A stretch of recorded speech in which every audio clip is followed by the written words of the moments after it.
एक समय की बात है जब बादशाह अकबर का परचम पूरे विश्व में फैलने लगा था। उसी दौरान तुर्किस्तान के बादशाह को अकबर की बुद्धिमत्ता की परीक्षा लेने की सूझी। तुर्किस्तान के बादशाह ने अपने दूत को संदेश पत्र देकर कुछ सिपाहियों के साथ दिल्ली रवाना किया। बादशाह ने पत्र में लिखा था, मुझे सुनने में आया है कि भारत में ऐसा पेड़ है जिसके पत्ते को खाकर इंसान की आयु बढ़ाने में मदद मिल सकती है। अगर यह बात सच है तो मेरे लिए उस पेड़ के कुछ पत्ते जरूर भेजें। जब अकबर ने उस पत्र को पढ़ा तो वह सोच में पड़ गए। इस चिंता से उबरने के लिए अकबर ने बीरबल का सहारा लिया। बीरबल की सलाह पर बादशाह अकबर ने तुर्किस्तान से आए सिपाहियों और दूत को कैद करने का आदेश दिया। सिपाही और दूत के कैदखाने में कई दिन बीत जाने के बाद अकबर और बीरबल एक दिन उनसे मिलने गए। अकबर और बीरबल को आते देखकर वो सोचने लगे कि उन्हें रिहाई मिल जाएगी, लेकिन ऐसा नहीं हुआ। बादशाह अकबर जब उनके पास पहुँचे तो उन्होंने दूत से कहा, जब तक इस किले की एक दो ईंट गिर नहीं जाती तब तक आप लोगों को आजाद नहीं करेंगे। ऐसा होने तक आप सभी के लिए यहाँ खाने पीने का पूरा इंतजाम किया जाएगा। इतना कहकर बादशाह अकबर और बीरबल वहाँ से चले गए। उनके जाने के बाद दूत और सिपाही कैद से निकलने के लिए उपाय सोचने लगे।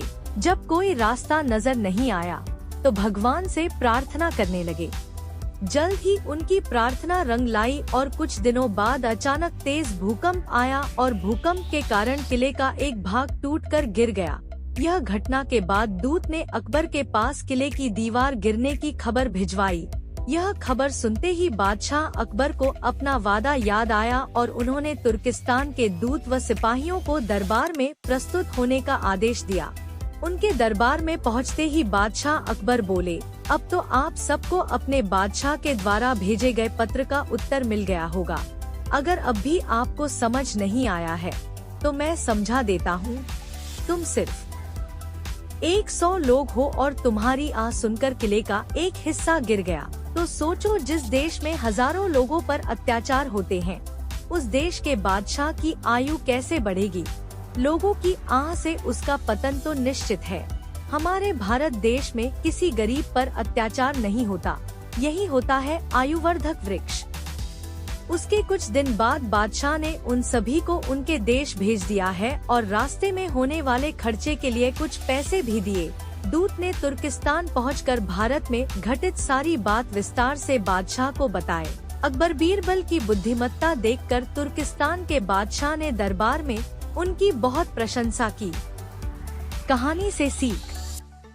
इस कहानी से यह सीख मिलती है कि सभी के साथ प्रेम से रहना चाहिए और कमजोर पर अत्याचार नहीं करना चाहिए। साथ ही वही देश तरक्की करता है जहां प्रजा सुखी रहती है।